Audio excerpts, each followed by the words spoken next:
Philemon முதல் 7 வசனங்கள். கிறிஸ்து இயேசு நிமித்தம் கட்டப்பட்டவனாயிருக்கிற பவுலும் சகோதரனாகிய தீமோத்தேயும் எங்களுக்கும் பிரியமுள்ளவனும் உடன் வேலையாளுமாயிருக்கிற பிலமோனுக்கும் பிரியமுள்ள அப்பியாளுக்கும் எங்கள் உடன் போர் சேவனாகிய அக்ரிப்புக்கும் உம்முடைய வீட்டிலே கூடி வருகிற சபைக்கும் எழுதுகிறதாவது: நம்முடைய பிதாவாகிய தேவனாலும் கர்த்தராகிய இயேசு கிறிஸ்துவினாலும் உங்களுக்கு கிருபையும் சமாதானமும் உண்டாவதாக.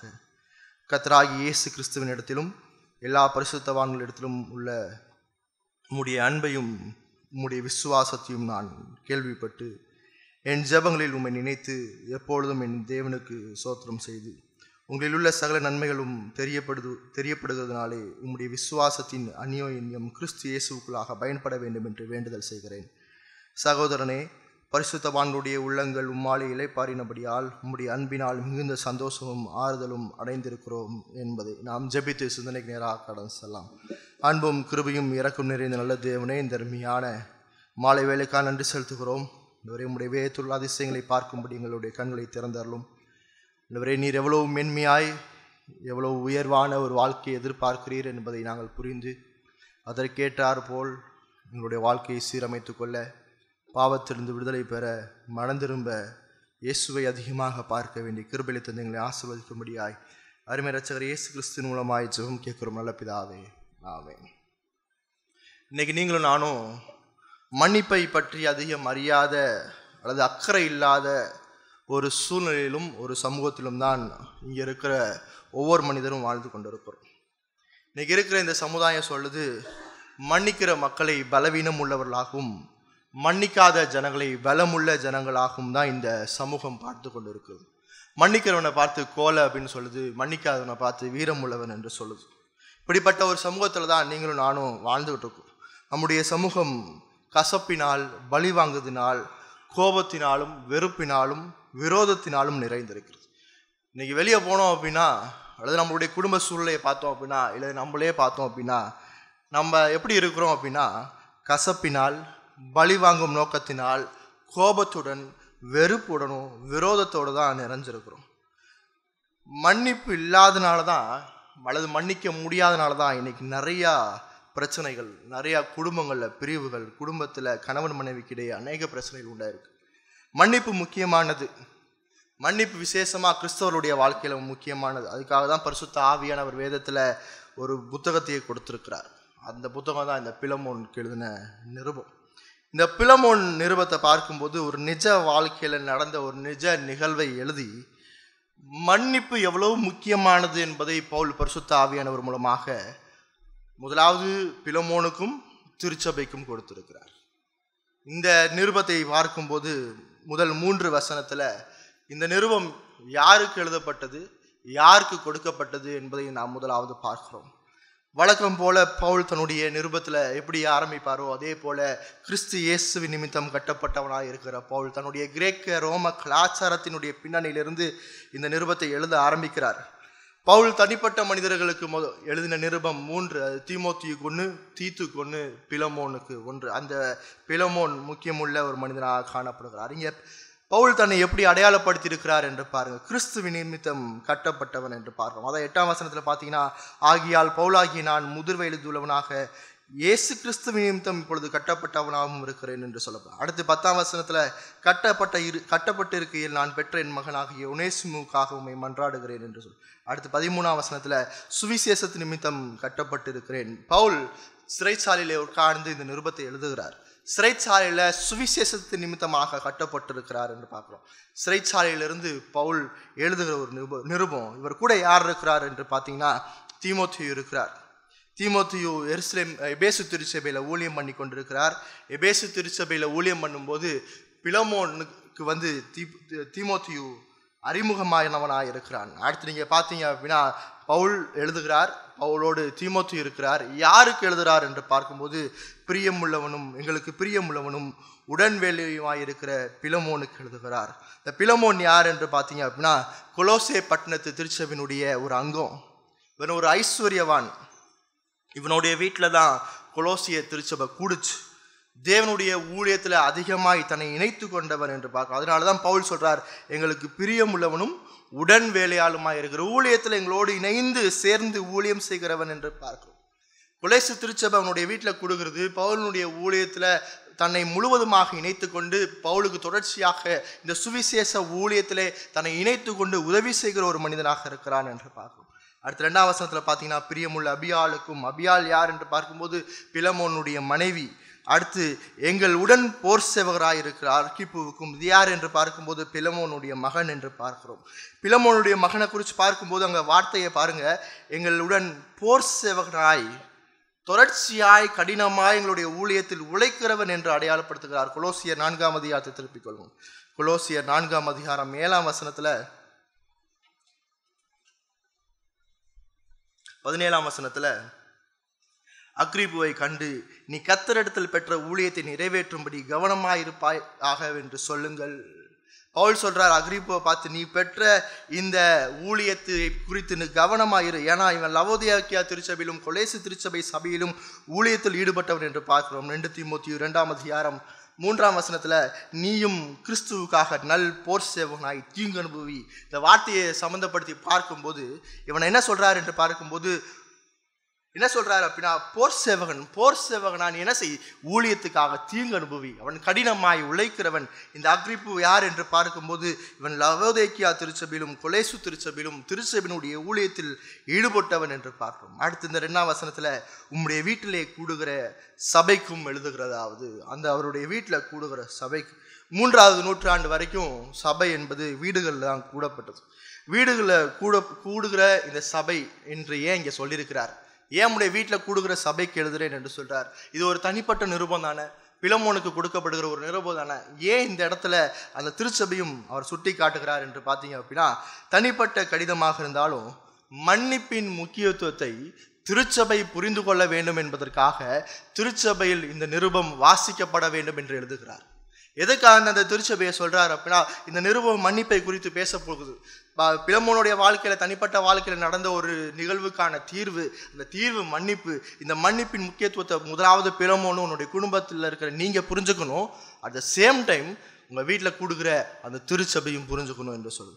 ஏன் அடுத்து அதே வேளை ஏன் பிலமோனுக்கு இந்த திருச்சபையில் சொல்லணும் அப்படின்னு சொல்றாரு என்று பார்க்குறீங்க அப்படின்னா, பிலமோன் அக்கௌண்டபிளா இருக்கணும், அவர் உத்தரவாதமா இருக்கணும். அவர் திருச்சபையில் அவர் ஒரு முக்கிய ஒரு அங்கமாக இருக்கிறார், திருச்சபையில் ஊழியத்தோடு இணைக்கிறார் என்று பார்க்கும்போது இந்த மன்னிப்பை நடைமுறைப்படுத்துகிறார் என்று திருச்சபை பார்த்து திருச்சபை சாட்சியிட வேண்டும். ஆகவே அவர் என்ன செய்கிறார் என்று பார்த்தீங்க அப்படின்னா, அது திருச்சபைக்கும் அது ரெஃபர் பண்ணுறார் என்று பார்க்கணும். அப்போ முதலாவது யாருக்கு எழுதுறா அப்படின்னு பார்க்கும்போது, பவுல் சிறைச்சாலையிலிருந்து பிலமோனுக்கு எழுதுகிறார். பிலமோன் கொலோசு திருச்சபையில் இருக்கிற ஒரு விசுவாசி, ஒரு ஐஸ்வர்யவான். அவனுடைய வீட்டில் தான் திருச்சபை, கொலோசு திருச்சபை கூடுது. அவனுடைய மனைவியை குறிப்பிட்டிருக்கிறாங்க, அவனுடைய மகனை குறிப்பிட்டிருக்கிறாங்க. அவருடைய மகன் கடினமாய் ஊழியத்திலே தன்னை இணைத்து கொண்டு லவோதியா திருச்சபையிலும் கொலோசு திருச்சபையிலும் அவர் ஊழியம் பண்ணி கொண்டிருக்கிறார் என்று பார்க்கிறோம். பவுல் கொலோசு திருச்சபையில் பவுல் அக்ரிப்புவை பற்றி எழுதும்போது, நீ உனக்கு கொடுக்கப்பட்ட ஊழியத்தில் கவனமாக இரு, அந்த வேலையை சரியா செய் என்று ஒரு போதனையும் அவருக்கு சொல்லப்பட்டிருக்கிறது என்று பார்க்கிறோம். இப்படி பார்க்கும்போது இவர்களுக்கு 3ஆம் வசனம், கிருபையும் நம்முடைய பிதாவாகிய தேவனாலும் கர்த்தராகிய இயேசு கிறிஸ்துவாலும் கிருபையும் சமாதானமும் உண்டாவதாக என்று ஒரு வாழ்த்து சொல்லியிருக்கிறார். வாழ்த்து சொல்லிட்டு என்ன சொல்ல போறார் அப்படின்னா, மன்னிக்கணும் அப்படின்னு சொல்ல போறார். மன்னிக்க முடியாது என்று விசுவாசி சொல்ல முடியாது. என்னால் சக மனுஷனை மன்னிக்க முடியாது அப்படின்னு சொல்லி ஒரு விசுவாசி சொல்ல முடியாது. ஏன்னா விசுவாசியோட கேரக்டர் அது கிடையாது. மன்னிப்பது தான் ஒரு விசுவாசினுடைய முக்கியமான குணாதிசயம். மன்னிக்க மறுப்பது தேவனுக்கு விரோதமாக அப்பட்டமாக கீழ்ப்படியாமையின் செயலாகும். நான் மன்னிக்க முடியாது அப்படின்னு சொன்னேன், ஒரு விசுவாசியா இருந்துட்டு நான் உன்னுடைய சக மனுஷனை மன்னிக்க முடியாது அப்படின்னு என்று சொன்னேன் அப்படின்னா, நான் தேவனுக்கு விரோதமாக கீழ்ப்படியாமல் அப்பட்டமான பாவத்தை செய்கிறேன் என்று அர்த்தம். நம்ம நேற்றைய தினத்தில் கூட எபேசியர் 4ஆம் அதிகாரத்தில் ஒரு சில காரியங்களை நம்ம பார்த்தோம். எபேசியர் 4ஆம் அதிகாரத்தை திருப்பிக் கொள்ளுங்கள். 4ஆம் அதிகாரம் 31ஆம் வசனம் சொல்லுது, 31ஆம் வசனம் 32ஆம் வசனத்தையும் வாசிக்கலாம். சகலவிதமான கசப்பும் கோபமும் மூர்க்கமும் கூக்குரலும் தூஷணமும் மற்ற எந்த துர்க்குணமும் உங்களை விட்டு நீங்க கடவுது. ஒருவருக்கொருவர் தயவாயும் மன உருக்குமாயும் இருந்து கிறிஸ்துவுக்குள் தேவன் உங்களை மன்னித்தது போல நீங்களும் ஒருவருக்கொருவர் மன்னியுங்கள் என்று சொல். அடுத்து என்ன ஒரு கட்டளையை பெற்றிருக்கிறோன்னா, ஒருவருக்கொருவர் மன்னிக்க வேண்டும் என்று. அதே போல கொலோசியர் 3ஆம் அதிகாரம் 13ஆம் வசனத்தை பாருங்க. 277 பக்கத்தில் கொலோசியர் 3:13, ஒருவரை ஒருவர் தாங்கி ஒருவர் பேரில் ஒருவனுக்கு குறைபாடு உண்டானால் கிறிஸ்து உங்களுக்கு மன்னித்தது போல ஒருவருக்கொருவர் மன்னியுங்கள். கிறிஸ்து உங்களுக்கு மன்னித்தது போல ஒருவருக்கொருவர் மன்னியுங்கள் என்று சொல்றார். மன்னிப்பு விசுவாசினுடைய ஒரு அடிப்படையான குணாதிசயம். மன்னிக்க மறுக்கிறவன் கசப்பான விளைவுகளை தன்னுடைய வாழ்க்கையில கொண்டு வருகிறான். மன்னிக்க முடியாதவன் கசப்பான விளைவுகளை தன்னுடைய வாழ்க்கையில கொண்டு வருகிறான். ஏன்னா அவன் தேவனுடைய கட்டளையை நேரடியாக மீறுகிறவனாய் இருக்கிறான். அவன் தேவனுக்கு விரோதமாக நேரடியாக அப்பட்டமான பாவம் செய்கிறவனாய் இருக்கிறான். மன்னிக்க முடியாத நிலை என்ன செய்யுது அப்படின்னு பார்த்தீங்கன்னா, ஏற்பட்ட காயத்தை அப்படியே வலியோடையே வச்சிருக்கும். காயத்தை ஆறுவதற்கான வழி வகுக்காது. என்னால் இந்த மனுஷனை மன்னிக்க முடியாது, நான் காயப்பட்ட இந்த மனுஷனை நான் மன்னிக்க முடியாது என்று சொன்னேன்னா அந்த காயம் அப்படியே வலியோடையே இருக்கும். எவ்வளவு நாள் வலியை தாங்கி கொண்டே இருக்கிறது. அந்த வலி ஆறுவதற்கான ஒரு வழியும் இருக்காது. அதே போல மன்னிக்க முடியாத நிலை கசப்பை உண்டு பண்ணும். எனக்கு எதிராக ஒருத்தர் குற்றம் பண்ணிட்டார் அப்படின்னா, குற்றம் பண்ணினவர்களை எவ்வளவு காலம் மன்னிக்காம இருக்கிறீர்களோ அவ்வளவு காலம் அதை சிந்தித்து நீங்களும் நானும் கசப்புள்ளவர்களாய் மாறுகிறோம். எனக்கு விரோதமா ஒருத்தர் பாவம் பண்ணிட்டாரு, அவரை என்னால் மன்னிக்க முடியல. இப்போ மன்னிக்க முடியல, நான் மன்னிக்கல அப்படின்னா என்ன செய்யறேன் அப்படின்னா, எவ்வளவு காலம் நான் அவரை மன்னிக்காம இருக்கிறேனோ அவ்வளவு காலம் அந்த சம்பவத்தை நினைச்சு அந்த நிகழ்வை நான் நினைச்சு என்னை நான் கசப்புள்ளவனாக மாற்றி கொண்டிருக்கிறேன். கசப்பான மனிதனுடைய பேச்சு மற்றவனை காயப்படுத்தும். கசப்பான மனிதனுடைய பேச்சு அவதூறாக இருக்கும். கசப்பான உணர்வு என்ன செய்யும் பார்த்தீங்கன்னா, ஒரு மனுஷனுடைய முழு குணாதிசயத்தையும் மாற்றிவிடும். கசப்பான உணர்வு, ஒருத்தர் மேலே எனக்கு ஒரு கசப்பான உணர்வு இருந்துச்சு அப்படின்னா அந்த உணர்வு கொஞ்சம் கொஞ்சம் கொஞ்சம் கொஞ்சமாக என்னுடைய முழு குணாதிசயத்தையும் மாற்றிவிடும். பலி வாங்குதலுடைய எண்ணத்தை கொண்டு மன்னிக்க முடியாத மனுஷன் கசப்பாக பேசுவான், அவதூறாக பேசுவான், காயப்படுத்துகிற மாதிரி பேசுவான். அவனுடைய வாழ்க்கையில் பலி வாங்கணும் என்ற ஒரு எண்ணம் தான் இருக்கும். கசப்பான எண்ணம் என்ன செய்யும் அப்படின்னா, அன்பையும் சாந்த குணத்தையும் அகற்றி போடும். அன்பையும் சாந்த குணத்தினுடைய வாழ்க்கையிலேருந்து ப்ரொடியூஸ் பண்ணாது, கொடுக்காது. கசப்பான எண்ணம் என்னுடைய இருதயத்தை நிரப்பிடுச்சு அப்படின்னா என்னுடைய இருதயத்திலிருந்து அன்பும் சமாதானமும் சாந்தமும் வராது. இதுதான் மன்னிக்க முடியாத நிலை கொடுக்கிற விளைவு, கசப்பான எண்ணம். இன்னைக்கு எல்லாரும் அப்படிதான் வாழ்ந்துட்டு இருக்கோம். மன்னிக்க முடியாத ஒவ்வொரு தனிப்பட்ட இண்டிவிஜுவலும், ஒவ்வொரு மனுஷனும் இருதயத்துக்குள்ள கசப்பான எண்ணத்தோட மட்டும் தான் வாழ்ந்துட்டு இருக்கிறோம். அதனால தான் அன்பு காணப்படல, அதனால தான் சமாதானம் காணப்படல, அதனால தான் சாந்தம் காணப்படல, அதனால தான் காயப்படுத்துகிற மாதிரி பேசுகிறோம், அவதூறாக பேசுகிறோம், அதனால தான் பழி வாங்கும் எண்ணத்தோடு இருக்கிறோம். ஏன் அப்படின்னா என்னுடைய இருதயம் மன்னிக்க மறுக்கிற இருதயமாக இருக்கிறது. மன்னிக்க முடியாத நிலை என்ன செய்யுது என்று பார்த்தீங்கன்னா, பிசாசுக்கு வாசலை திறந்து கொடுக்கிறது. எபேசியர் 4 மறுபடியும் திருப்பிக் கொள்ளுங்கள். எபேசியர் 4 26-27 வசனத்தை பார்க்கும்போது, நீங்கள் கோபம் கொண்டாலும் பாவம் செய்யாதிருங்கள், சூரியன் அஸ்தமிக்கிறதுக்கு முன்னாக உங்கள் எரிச்சல் தனிய கடவுது, பிசாசுக்கு இடம் கொடாமல் இருங்கள். என்ன சொல்றாரு என்று பார்த்தீங்கன்னா, உங்களுக்கு கோபம் வந்துச்சுன்னா சீக்கிரம் அதை சரி செய்யுங்க. அன்னைக்கு சாயந்தரத்துக்குள்ள சூரியன் அஸ்தமிக்கிறதுக்குள்ள சரி செய்யுங்க. ஏன் அப்படின்னா பிசாசுக்கு இடம் கொடுக்காம இருங்க. இந்த கோபத்தோட நான் ப்ரொலாங் பண்ணேன் அப்படின்னா, அந்த கோபத்தோடு நான் தொடர்ச்சியாக வாழ்ந்தேன் அப்படின்னா நான் பிசாசுக்கு இடம் கொடுக்கிறவனாக இருக்கிறேன். 2 கொரிந்தியர் 2:10-11 வசனத்தை பாருங்க. 2 கொரிந்தியர் 2:10-11 வசனம். எவனுக்கு நீங்கள் மன்னிக்கிறீர்களோ அவனுக்கு நானும் மன்னிக்கிறேன். மேலும் எதை நான் மன்னிக்கிறேனோ அதை உங்கள் நிமித்தம் கிறிஸ்துவினுடைய சன்னிதானத்திலே மன்னித்திருக்கிறேன். சாத்தானாலே நான் மோசம் போகாதபடிக்கு அப்படி செய்தேன். அவனுடைய தந்திரங்கள் நமக்கு தெரியாதவைகள் அல்லவோ. அவர் பவுல் ஏன் மன்னிக்கிறார் அப்படின்னா, அவங்க நிமித்தம் நான் கிறிஸ்துவின் நிமித்தம் மன்னிக்கிறேன். ஏன் அப்படின்னா சாத்தான் என்னுடைய வாழ்க்கையில மன்னிக்க முடியாத சூழ்நிலையில புகுந்து என்னுடைய வாழ்க்கையில என்ன தந்திரம் செய்வான் என்று யாருக்குமே என்ன செய்யாது, தெரியாது. நான் மன்னிக்காம நான் ப்ரொலாங் பண்ணேன் அப்படின்னா நம்மளுடைய இருதயத்தை பிசாசானவனுக்கு திறந்து வைத்திருக்கிறோம் என்றுதான் அர்த்தம்.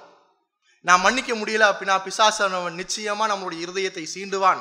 நான் வேதம் தெளிவா நேரடியா சொல்லியிருக்கு, மறைமுகமாலாம் சொல்லல. பிசாசுக்கு இடம் கூடாதிருங்கள் என்று நேரடியா சொல்லியிருக்கு. அடுத்து இங்க 11ஆம் வசனம், சாத்தானாலே நான் மோசம் போகாதபடிக்கு நான் மன்னித்தேன்.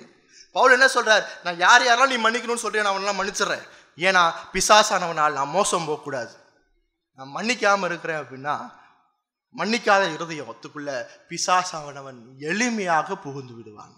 பிசாசானவனுடைய தந்திரங்கள் எப்படி இருக்கு அப்படின்னா நமக்கு தெரியாதவைகள் அல்லவோ.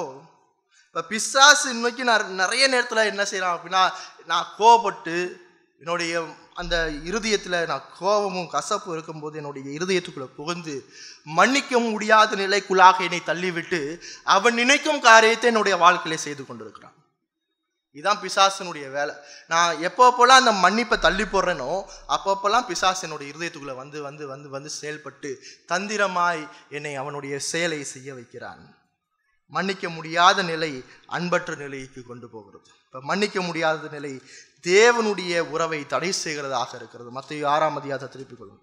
மத்தேயு 6ஆம் அதிகாரம் 14-15 பாருங்க. புதிய ஏற்பாட்டில் 9வது பக்கம் மத்தேயு 6:14-15. மனுஷனுடைய தப்பிதங்களை நீங்கள் அவருக்கு மன்னித்தால் உங்கள் பரமபிதா உங்களுக்கு மன்னிப்பார். மனுஷனுடைய தப்பிதங்களை நீங்கள் அவருக்கு மன்னியாதிருந்தால் உங்கள் பிதா உங்கள் தப்பிதங்களையும் மன்னியாதிருப்பார். நீங்கள் மன்னிச்சாதான் பிதாவானவர் உங்களை மன்னிக்கிறார். மன்னிப்பை பெறாமல் நான் தேவனுடைய சமூகத்தில் என்ன செய்ய முடியாது? பிரவேசிக்க முடியாது. மன்னிப்பை பெறாமல் நான் தேவனோடு ஐக்கியப்பட முடியாது. நான் மன்னிக்கலை அப்படின்னா நான் யாராக இருக்கிறேன் அப்படின்னா தேவனோடு உறவை இழந்த ஒரு மனுஷனாக இருக்கிறேன். தேவனோடு உறவை இழந்த மனுஷனாக இருக்கிறேன். இன்னைக்கு இதுதான் நம்மளுடைய நிலைப்பாடு. இன்னைக்கு ஒவ்வொரு மனுஷனுடைய நிலைப்பாடு இருதயத்தில் கசப்பு, இருதயத்தில் வன்மம், இருதயத்தில் அவதூறு, கோபம், வெறுப்பு ஏன் இருக்குன்னா நான் மன்னிக்காமல் வாழ்ந்து கொண்டிருக்கிறேன். அப்போ யாரால மன்னிக்க முடியும்? எப்படிப்பட்ட குணாதிசயத்தை கொண்ட மனுஷன் மன்னித்து வாழ்கிறான்? அதான் பிலமோன் முதல் 7 வசனங்கள் நமக்கு சொல்லி தருகிறது. 5 காரியத்தை சொல்லுது. மன்னிக்கிற மனிதனுடைய குணாதிசயம். முதலாவது, மன்னிக்கிற மனிதன் எப்படிப்பட்ட குணாதிசயத்தை கொண்டிருக்கிறான் என்று பார்க்கும்போது 4ஆம் வசனத்தினுடைய முதல் பகுதியும் 5ஆம் வசனத்தையும் நம்ம பார்க்கலாம். கர்த்தராகிய இயேசு கிறிஸ்துவின் இடத்தில் உம்முடைய விசுவாசத்தை நான் கேள்விப்பட்டு என் ஜெபங்களில் உம்மை நினைத்து எப்பொழுதும் என் தேவனுக்கு ஸ்தோத்திரம் செய்து. முதலாவது, மன்னிக்கிற மனிதன் எப்படிப்பட்ட குணாதிசயத்தை பெற்றிருக்கிறான் அப்படின்னு பார்க்கும்போது கர்த்தராகிய இயேசு கிறிஸ்துவின் மீது விசுவாசம் கொண்டவன். யாரால மன்னிக்க முடியும் அப்படின்னு பார்த்தீங்க அப்படின்னா கர்த்தராகிய இயேசு கிறிஸ்துவின் மீது உண்மையான விசுவாசத்தை கொண்ட மனிதனால மட்டும்தான் மன்னிக்க முடியும். பவுல் பிலமோனை பெருமையா பேசி தான் நினைச்ச காரியத்தை சாதிக்கணும் என்பதற்காக இப்படி எழுதலை. ஒனேசிமுவை எப்படியாச்சும் அவன் கூட சேர்த்துடணும், அதனால நான் பெருமையா பிலமோனை பற்றி எழுதி அவனுடைய இருதயத்தை கூழ்படுத்திட்டு அப்படி சேர்த்து விட்டுறலாம் என்பதற்காக எழுதவில்லை. இங்கே என்ன தெரியுது அப்படின்னா பவுலுக்கு பிலமோனுடைய உண்மையான குணாதிசயம் என்ன என்பதை அவர் கேள்விப்பட்டிருக்கிறார். இந்த உண்மையான குணாதிசயம் இருப்பதனால தான் அவர் என்ன சொல்றாரு அப்படின்னு பார்த்தீங்க அப்படின்னா என் ஜெபங்களில் உம்மை நினைத்து எப்பொழுதும் என் தேவனுக்கு என்ன செய்கிறேன்? ஸ்தோத்திரம் செய்கிறேன். உம்முடைய விசுவாசம் எப்படிப்பட்டது என்பது தெரியும். பவுலுக்கு பிலமோனுடைய குணாதிசயம் நன்கு தெரிந்திருக்கிறது. அதே வேளையில பவுலோடு காவலில் இருக்கிற கொலோசை திருச்சபையினுடைய போதகராகிய எப்பாப்பிராவும் இந்த பிலமோனுடைய குணாதிசயத்தை குறித்து சாட்சி கொடுக்கிறார். பிலமோனுடைய குணாதிசயத்தை குறித்து எப்பாப்பிராவும் என்ன செய்கிறார் என்று பார்க்கும்போது 23ஆம் வசனம் பாருங்க. கிறிஸ்து இயேசுவின் நிமித்தம் என்னோட கூட காவலில் வைக்கப்பட்டிருக்கிற எப்பாப்பிராவும், யாருக்கு இந்த நிருபத்தை எழுதும்போது யார் யாரெல்லாம் கூட இருக்காங்க பாருங்க. பவுல் இருக்கிறார், தீமோத்தி இருக்கிறார். பவுலுக்கு பிலமோனை தெரியும், தீமோத்தேவுக்கும் பிலமோனை தெரியும். அடுத்து எப்பாப்பிராவும் இருக்கிறார். எப்பாப்பிரா கொலோசை திருச்சபையினுடைய போதகர். இப்போ இவருக்கு என்ன செய்யுது அப்படின்னா பிலமோனுடைய குணாதிசயம் தெரிந்திருக்கிறது, பிலமோனுடைய விசுவாசம் தெரிந்திருக்கிறது. எப்பாப்பிராவுடைய விசுவாசத்தை குறித்து கிறிஸ்துவின் மீதுள்ள விசுவாசம் எப்படிப்பட்டது என்று சாட்சி கொடுக்கிறார். இந்த நிருபத்தில் பார்த்தீங்க அப்படின்னா பவுல் பிலமோனை பற்றி எந்த தவறையும் சுட்டி காட்டலை. எந்த தவறையும் பிலமோனை பற்றி சுட்டி காட்டவே இல்லை. இதை சரி செய்து கொள் என்று சொல்லவே இல்லை. இந்த பாவத்திலிருந்து விடுதலையாக என்று சொல்லலை. இல்லை இந்த கொள்கையை சரி செய்து கொள் என்று சொல்லலை. இல்லை சுவிசேஷத்தை சரியா புரிஞ்சுக்கோ என்று சொல்லலை. இல்லை தேவனை அறிகிற அறிவில் இன்னும் வளரு என்று எந்த விதமான அந்த டிமாண்டையும் வைக்கவே இல்லை. இந்த நிருபத்தில் பார்த்தீங்க அப்படின்னா இந்த பிலமோன் ஒரு உண்மையான விசுவாசியாக இருக்கிறான். உண்மையான மனம் திரும்பிய ஒரு மனிதனாய், இயேசுவின் மீது உள்ள விசுவாசத்தில் உண்மை உள்ளவனாய், செயல்படுகிறவனாய், தீவிரமான விசுவாசியாய் இருக்கிறான். தேவனுக்கு பிரியமாய் வாழ வேண்டும் என்பதை மட்டுமே நோக்கமாக வைத்து வாழ்ந்து கொண்டிருக்கிறான். பரிசுத்த ஆவியானவரை சார்ந்து இருக்கிறான். வேதத்தை படிக்கிறான், வேதத்தை சரியா புரிஞ்சு கொள்கிறான். விசுவாச வாழ்க்கையில, விசுவாச பாதையில வளர்ந்து கொண்டிருக்கிறான். ஒரு விசுவாசி, இயேசுவை விசுவாசிக்கிறவன் இப்படிப்பட்ட ஸ்டாண்டர்ட் ஆஃப் லைஃப் வச்சிருக்கணும். எப்படிப்பட்ட ஒரு விசுவாசம் என்று பாருங்க. அவன் தேவனை உண்மையாக பற்றி கொண்டிருக்கிறான். விசுவாசத்தில் தொடர்ச்சியாய் வளருகிறவனா இருக்கிறான். அனுதினமா வேத்த வாசி தேவனுடைய ஐக்கியத்தில் வளர்கிறவனா இருக்கிறான். அவனுடைய விசுவாச வாழ்க்கையில பார்த்தீங்க அப்படின்னா அவனுடைய விசுவாச வாழ்க்கையில பவுல் பரிசுத்த ஆவியானவருடைய உதவியோடு எந்த விதமான குறையும் அவனுடைய விசுவாச வாழ்க்கையை பற்றி சொல்லவே இல்லை.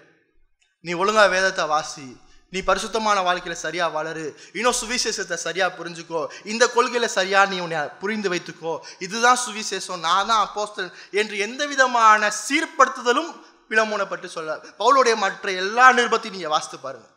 நான் அப்போஸ்தலனுடைய அடையாளத்தை பெற்றிருக்கிறேன்னு சொல்லி தன்னுடைய அப்போஸ்தல தன்மை ஊர்ஜிதப்படுத்தி கொண்டே இருப்பார். அடுத்து பார்த்தீங்கன்னா இயேசு கிறிஸ்து தான் எல்லாவற்றுக்கும் மேன்மையானவர் என்று சொல்லி பேசிக்கொண்டே இருப்பார். ரட்சிப்பு விசுவாசத்தின் மூலமாக தான் என்று ஒவ்வொரு கொள்கையா பேசிக்கொண்டே இருப்பார். ஆனா இந்த பிலமோனுக்கு மட்டும் என்ன சொல்றாருன்னா, அவருக்கு தனிப்பட்ட அவருடைய வாழ்க்கையை பார்த்து, அவருடைய வாழ்க்கையை பற்றி கேள்விப்பட்டு, அவனுடைய வாழ்க்கையை பற்றி எந்த விதமான குறையும் இல்லாமல் அவனுடைய விசுவாசம் மேன்மை உள்ளதாய் காணப்பட்டதுனால அவர் என்ன செய்கிறார் என்று பார்த்தீங்கன்னா, ஜெபத்துல தேவனுக்கு அவனுடைய விசுவாசத்தை பார்த்து நன்றி சொல்கிறான். நீ வேதத்தை வாசிக்கிற, சுவிசேஷத்தை சரியான முறையில் விசுவாசித்திருக்கிற, உன்னுடைய விசுவாசத்தை நடைமுறைப்படுத்தியிருக்கிற, நீ சரியான பாதையில வளர்ந்து கொண்டிருக்கிற, அதை நான் கேள்விப்பட்டு நான் தேவனுக்கு நன்றி சொல்றேன். எப்படிப்பட்ட மனுஷன் மன்னிப்பான் தெரியுமா? உண்மையாய் இயேசுவை வேதபூர்வமாய் விசுவாசிக்கிற மனிதனால் மட்டும்தான் சக மனிதனை உண்மையாய் மன்னிக்க முடியும். போலியான விசுவாசம் உள்ளவர்களாய் இல்ல ஒரு அறகுற விசுவாசம் உள்ளவர்கள் சக மனிதனை மன்னிக்க முடியாது. அந்த விசுவாசத்தினுடைய ஸ்டாண்டர்ட் பாருங்க எப்படி இருக்கு பாருங்க. வேதத்தை வாசித்து அனுதினமான தேவனுக்கு பயந்து, தேவனோடு உறவுல, தனிப்பட்ட உறவுல நான் இணைத்து கொண்டு அவரை அறிகிற அறிவில வளர்ந்து, திருச்சபைக்கும் நான் உண்மை உள்ளவன், நான் குடும்பத்துக்கும் உண்மை உள்ளவன், என்னுடைய வீட்டில் கூடுகிற அந்த திருச்சபையினுடைய ஊழியத்துல நான் எந்த விதத்திலையும் நான் தடை இல்லாதவனாய், அதற்கு ஆசீர்வாதம் உள்ளவனாய், அதை நான் சரியான முறையில வழிநடத்துகிற ஒரு தனிப்பட்ட ஒரு மனிதன். எப்படிப்பட்ட விசுவாசம்? விசுவாசியுடைய வாழ்க்கையில விசுவாசம் தீவிரமான செயல்பாடை கொடுக்கும். த ராடிக்கல் சேஞ்ச் அப்படின்னு சொல்லுவோம். ராடிக்கல் சேஞ்ச் இல்லைன்னா நீங்க விசுவாசியே இல்லை. அது அடிப்படை. உங்களுடைய வாழ்க்கையில தீவிரமான மாற்றமே இல்லை அப்படின்னா நீங்க முதலாவது விசுவாசியே இல்லை. ஏன்னா ரட்சிக்கப்படும் போது வேதம் மறுபடியும் அடிப்படையான ஒரு சத்தியத்தை சொல்லுது. உங்களுடைய இருதயத்துல யார் இருக்கிறா? பரிசுத்த ஆவியானவர். அந்த பரிசுத்த ஆவியானவர் சக்தி அல்ல, படைப்பு இல்லை, ஒரு காத்து அல்ல, ஒரு படைக்கப்பட்ட ஒரு பொருள் அல்ல. அவர் திரியேக தேவன், அவர் ஆண்டவர், தெய்வீக தன்மை உடையவர். அவர் உங்களுடைய இருதயத்தில் இருக்கும்போது அவர் நிச்சயமாய் உங்களுடைய இருதயத்தில் செயல்படுவார். நான் ரட்சிக்கப்பட்டேன், ஆனால் என்னுடைய வாழ்க்கையில் இந்த ஆவிக்குரிய செயல்பாடுகள் இல்லை அப்படின்னு சொன்னோம் அப்படின்னா, அல்லது விசுவாசம் வெளிப்படலை அப்படின்னு சொன்னோம்னா, நான் முதலாவது ரட்சிக்கப்படவே இல்லை. விசுவாசியுடைய வாழ்க்கையில தேவன் வல்லமையாய் செயல்படுவார். பரிசுத்த ஆவியானவர் வல்லமையாய் தீவிரமாய் செயல்படுவார். தீவிரமாய் செயல்பட்ட மனிதர்கள் தான் நம்ம வேதத்தில் நிறைய பார்க்க முடியும். பவுலுடைய வாழ்க்கையில உதாரணமா எடுத்துக்கோங்க. பவுல் யார்? ஒரு தீவிரவாதி. யூதர்களுக்கு எதிராக இருக்கிற எல்லாரையும் கொண்டுட்டு இருந்தான். நான் தேவனுடைய வாழ்க்கையில செயல்பட்ட போது தீவிரமாய் இயேசுதான் ஆண்டவர் என்பதை பிரசங்கிக்க ஆரம்பிச்சாங்க. வார்த்தை தீவிரமாய், உடனடியாக ராடிக்கலா சேஞ்ச் ஆச்சு. உடனடியாக மாற்ற. அவன் எப்படி இருந்தாலும் அதுக்கு அந்த வாழ்க்கைக்கு முற்றிலும் ஆப்போசிட்டா. இன்னும் பார்க்க போனா சகியோடைய வாழ்க்கை பாருங்க. சகியோடைய வாழ்க்கை திருடிக்கிட்டு இருக்கிறான்.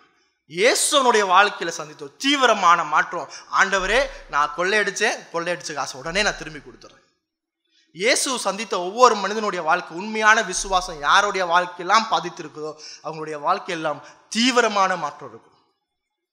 அப்படி தீவிரமான மாற்றமுடைய மனிதன் மட்டும்தான் மன்னிக்க முடியும், யாராலையும் மன்னிக்க முடியாது. உங்களுடைய என்னுடைய வாழ்க்கையில இப்படி தீவிரமான விசுவாச மாற்றம் காணப்படுகிறதா? பிலமோனுடைய வாழ்க்கையில தீவிரமான மாற்றம் காணப்பட்டுச்சு. அவனுடைய விசுவாச வாழ்க்கையை பார்த்தனாலதான் பவுல் சிறைச்சாலையிலிருந்து எழுதுறான், நீ ஒனேசிமுவை நீ என்ன செய்வ? மன்னிப்ப என்ற நம்பிக்கை எனக்கு உண்டு. உன்னுடைய விசுவாச வாழ்க்கை இப்படி இருக்கு, ஆகவே நீ ஒனேசிமுவை மன்னிப்ப, அவனை ஏற்றுக்கொள் என்று அந்த நிருபத்தை எழுதி அனுப்புகிறான். உண்மையான விசுவாசி தான் மன்னிப்பான். ஏன் அப்படின்னா அவன் தான் மன்னிக்கப்பட்டவன். அவனுக்கு தான் தெரியும் நான் எவ்வளவு மோசமான பாவத்திலிருந்து காப்பாற்றப்பட்டவன் என்று. நான் எவ்வளவு மோசமான பாவி என்று உண்மையான விசுவாசி மட்டும் தான் நினைப்பான். அவிசுவாசிக்கு என்ன செய்யாது அப்படின்னா மன்னிக்கும் திறனே இருக்காது. அந்த கெப்பாசிட்டியை மன்னிக்கவே முடியாது அவனால. ஏன் அப்படின்னா ரோமர் 3ஆம் அதிகாரம் திருப்பி கொள்ளுங்க. ரோமர் 3ஆம் அதிகாரம் 10 to 17 வசனத்தை நம்ம வாசிக்கும் போது, ரோமர் 3ஆம் அதிகாரம் 10 to 17 வசனத்துல அவிசுவாசியை குறித்து சொல்லுது, ரட்சிக்கப்படாத மனுஷனை குறித்து சொல்லுது. அந்தபடியே நீதிமான ஒருவனாகிலும் இல்லை, உணர்வுள்ளவன் இல்லை, தேவனை தேடுகிறவன் இல்லை, எல்லாரும் வழி தப்பி ஏகமாய் கெட்டு போனார்கள், நன்மை செய்கிறவன் இல்லை, ஒருவனாகிலும் இல்லை. அவர்கள் தொண்டை திறக்கப்பட்ட பிரேத குழி, தங்கள் நாவுகளால் வஞ்சனை செய்கிறார்கள். அவர்களுடைய உதடின் கீழ் பாம்பின் விஷம் இருக்கிறது. அவர்கள் வாய் சபிப்பினாலும் கசப்பினாலும் நிறைந்திருக்கிறது. அவர்கள் கால்கள் ரத்தம் சிந்த தீவி இருக்கிறது. நாசமும் நிர்பந்தமும் அவர்கள் வழிகளில் இருக்கிறது. சமாதான வழியை அவர்கள் அறியாதிருக்கிறார்கள். அவர்கள் கண்களுக்கு முன்பாக தெய்வ பயம் இல்லை என்று எழுதியிருக்கிறதே. அவிசுவாசியை குறித்து என்ன சொல்லுது? இப்படிப்பட்ட குணாதிசயத்தை உடைய பாவம் மனுஷனால மன்னிப்பை கொடுக்க முடியாது. ஏன் அப்படின்னா 17ஆம் வசனம் சொல்லுது, சமாதானத்தின் வழியை அவர்கள் அறியாது. எப்படி சமாதானம் பண்ணணும்னு சொல்லி அவிசுவாசிக்கு தெரியாது. அவிசுவாசிக்கு என்ன தெரியாதுன்னா, எப்படி சமாதானத்தை உண்டு பண்ணுவது என்ற அந்த வழி என்ன செய்யாது அவனுக்கு தெரியாது. ஏன்னா அவனுடைய வாயின் கீழ் பாம்பின் விஷம் இருக்கிறது. அவர்கள் தங்கள் நாவினால் வஞ்சனை செய்கிறார்கள். அடுத்தவர்கள் வாய் சபிப்பினாலும் கசப்பினாலும் நிறைந்திருக்கிறது. அவர்கள் கால்கள் ரத்தம் சிந்த தீவிருக்கிறது. நாசமும் நிர்பந்தமும் அவர்கள் வழிகள் இருக்கிறது. அவர்கள் கண்களுக்கு முன்பாக தெய்வ பயம் இல்லை. இதெல்லாம் ஒரு அவிசுவாசியினுடைய குணாதிசயம். இப்படிப்பட்ட குணாதிசயம் உள்ள மனிதனால் ஒருபோதும் மன்னிக்க முடியாது. நீங்க ஆண்டவராகிய இயேசு கிறிஸ்து உண்மையா விசுவாசிக்கலனா, விசுவாசிக்காத மனுஷனுடைய குணாதிசயம் இதுதான். என்னுடைய வாய் கசப்பினாலும் மஞ்சளினாலும் நிறைஞ்சிருக்கும். என்னுடைய கால்கள் ரத்தம் சிந்த தீவி இருக்கும். என்னுடைய கால்கள் ரத்தம் சிந்த தீவிரத்து என்ன செய்யுது அப்படின்னா, என்னுடைய உதடின் கீழ் பாம்பின் விஷம். நான் பேசுறதெல்லாம் விஷம், நான் பேசுறதெல்லாம் காயப்படுத்தும், நான் பேசுறதெல்லாம் கொல்லும். அவிசுவாசினுடைய குணாதிசயம் இதுதான். அவிசுவாசியுடைய பேச்சு என்னை காயப்படுத்தும், என்னை கொல்லும். அவன் சபிப்பினால் நிறைந்திருக்கிறான். அவனுக்கு சமாதான வழி தெரியாது. அவன் அடுத்து ஏன்னா அவனுக்கு தெய்வ பயம் இல்லை. கடவுளை அறியாத மனுஷனால ஒருபோதும் என்ன செய்ய முடியாது அப்படின்னா மன்னிக்க முடியாது. கடவுளை அறியாத மனுஷனுடைய குணாதிசயம் ரோமர் 3ஆம் அதிகாரம் 10-18 வசனம். யாரா இருந்தாலும் சரி, அவிசுவாசியா யாரா இருந்தாலும் சரி, அவருடைய குணாதிசயம் இதுதான். அவிசுவாசியான மனுஷனால மன்னிக்கவே முடியாது. அதே வேளையில உண்மையான விசுவாசி, தீவிரமாய் இயேசுவை விசுவாசிக்கிறவன், அசதியா சோம்பலா பொறுமையாய் இயேசுவை பின்தொடர்கிறவன் அல்ல, அவன் தீவிரமாய் இயேசுவை பின்தொடர்கிறவன். தன்னுடைய விசுவாச நிலையே தேவன் என்ன எதிர்பார்க்கிறாரோ அதற்கு ஒத்து வைத்திருக்கிறவன். நம்ம தான் ஏற்கனவே நம்ம ரோமர் 3ஆம் அதிகாரத்தில் காலைல பார்த்துட்டு, விசுவாசம் என்ன? அறிவு, இசைவு, அது பற்றி கொள்ளுதல். நான் எனக்கு வேத அறிவு, அதுக்கு இசைந்து அதை நான் பற்றி கொண்டு நடைமுறைப்படுத்த வேண்டும். விசுவாசி என்று சொல்லிட்டு எனக்கு அறிவு மட்டும் இருக்கு, நான் விசுவாசி இல்லை. நான் இல்லை, இதெல்லாம் நான் ஒத்துக்கிறேன், சரிதான், எனக்கு இந்த அறிவு இருக்கு, இதை நான் ஒத்துக்கிறேன். ஆனால் நான் பற்றி கொள்ளாமல் நடைமுறைப்படுத்தாமல் இருந்தாலும் நான் விசுவாசி இல்லை. அதனால நம்ம ரோமர் 3ஆம் அதிகாரத்தில் விசுவாசத்தினால் நீதிமானாக்கப்படுவான் என்ற பிரசங்கத்தில் பார்த்தோம் அப்படின்னா, அறிவு இசைவு இருந்து பற்றி கொள்ளுதல் இல்லாட்டாலும் நான் யாரு கிடையாது? விசுவாசி கிடையாது. அறிவு இசைவு பற்றி கொள்ளுதல் இருந்தால் மட்டும்தான் என்ன செய்ய முடியும்னா நான் விசுவாசியா இருக்க முடியும். அப்ப நம்ம மன்னிக்க முடியலன்னா ஒரு கேள்வி கேளுங்க, நான் நிஜமாவே ஒரு விசுவாசியா? உண்மையான விசுவாசியா? அல்லது நான் உண்மையான விசுவாசியா இருக்கிறேன் அப்படின்னா என்னுடைய வாழ்க்கையில தீவிரமான மாற்றம் காணப்படுகிறதா? நான் எதை விசுவாசிக்கிறேனோ அதற்கு இசைந்து அதை பற்றி கொண்டு நான் வாழ்கிறேனா? பவுல் பிலமோனுடைய விசுவாசத்திற்காக என்ன செய்யறான்னா தேவனை நன்றி சொல்றான். அதான் நம்ம 5ஆம் வசனம், என் ஜெபங்களில் உம்மை நினைத்து எப்பொழுதும் என் தேவனுக்கு சோத்திரம். எது? உங்களுடைய விசுவாசத்தை பார்த்து நான் சோத்திரம் செய்யறேன். ஏன்னா என்னுடைய வாழ்க்கையில முதிர்ச்சி உள்ள விசுவாசம் இருந்தது. எவ்வளவு முதிர்ச்சி உள்ள விசுவாசம்! அவனுடைய வாழ்க்கையில், அவனுடைய ஆவிக்குரிய வாழ்க்கையில் எந்த விதமான டிஸ்டர்பன்ஸும் இல்லை, எந்த விதமான குறைபாடும் இல்லை. அவன் முதிர்ச்சி உள்ளவனாய் செயல்படுகிறான். பரிசுத்த ஆவியானவர் உன்னுடைய வாழ்க்கையில் எவ்வளவு வல்லமையாய் செயல்படுகிறார் என்று பாருங்க. எவ்வளவு வல்லமையாய் பிலமோனுடைய வாழ்க்கையில செயல்பட்டிருக்கிறார் என்று பாருங்க. இரண்டாவது, மன்னிக்கிற மனுஷனுடைய குணாதிசயம் 4ஆம் வசனத்தினுடைய பின்பகுதியும் 5ஆம் வசனத்தையும் வாசிக்கும் போது, எல்லா பரிசுத்தவான்களிடத்திலும் உள்ள உம்முடைய அன்பையும் நான் கேள்விப்பட்டு என் ஜெபங்களில் உம்மை நினைத்து எப்பொழுதும் தேவனுக்கு சோத்திரம் செய்து. அடுத்து மன்னிக்கிற மனுஷனுடைய குணாதிசயம் எப்படி இருக்கும் அப்படின்னா, முதலாவது தேவன் மீது உள்ள விசுவாசம் மட்டும் இல்லை, எல்லா பரிசுத்தவான்களிடத்திலும் அன்புள்ள ஒரு மனுஷனாய் காணப்படுவான். விசுவாசிகளிடத்தில் அன்பு செலுத்துகிறவனாய் காணப்படுவான். விசுவாசிகள் மீது ஆசைப்பட்டு, விசுவாசிகள் மீது விருப்பம் உள்ளவனாய், விசுவாசிகளுடைய வாழ்க்கையில விசுவாசிகளிடத்துல சுயத்தை இழந்து தாழ்மையை வெளிப்படுத்துகிற ஒரு வாழ்க்கை. அதான் நம்ம பார்க்கிறோம், விசுவாசிகள் மீது அன்பை வெளிப்படுத்துகிற ஒரு வாழ்க்கை. எப்படிப்பட்ட அன்பு? விருப்பமுடன் அவர்களோடு இருப்பான். சுயத்தை இழந்து அவனுடைய வாழ்க்கை இருக்கும். தாழ்மையை வெளிப்படுத்துகிற ஒரு வாழ்க்கையா இருக்கும். கலாத்தியர் 5ஆம் அதிகாரம் 22ஆம் வசனத்தை திருப்பிக்கணும். கலாத்தியர் 5ஆம் அதிகாரம் 22ஆம் வசனம் என்ன சொல்லுது? ஆவியின் கனியோ அன்பு. விசுவாசினுடைய அடிப்படையான குணாதிசயம் என்னது? அன்பு. அடுத்து கலாத்தியர் 5ஆம் அதிகாரம் 6ஆம் வசனம் சொல்லுது, கிறிஸ்து இயேசுவினிடத்தில் விருத்த சேதனம் உள்ளவர்களும் விருத்த சேதனம் இல்லாமலும் ஒன்று முதலாவது அன்பினால் கிரியை செய்கிற விசுவாசமே உதவும். அன்பை மையமாக வைத்திருக்கிற விசுவாசம் மட்டும் என்ன செய்யும்? உதவுகிறதா இருக்கிறது. இந்த அன்பு ஆவியின் கன்னிகளில் ஒன்று. அந்த அன்போடு விசுவாசம் இணைந்து காணப்படும் போதுதான் அது உதவுகிறதா இருக்கிறது.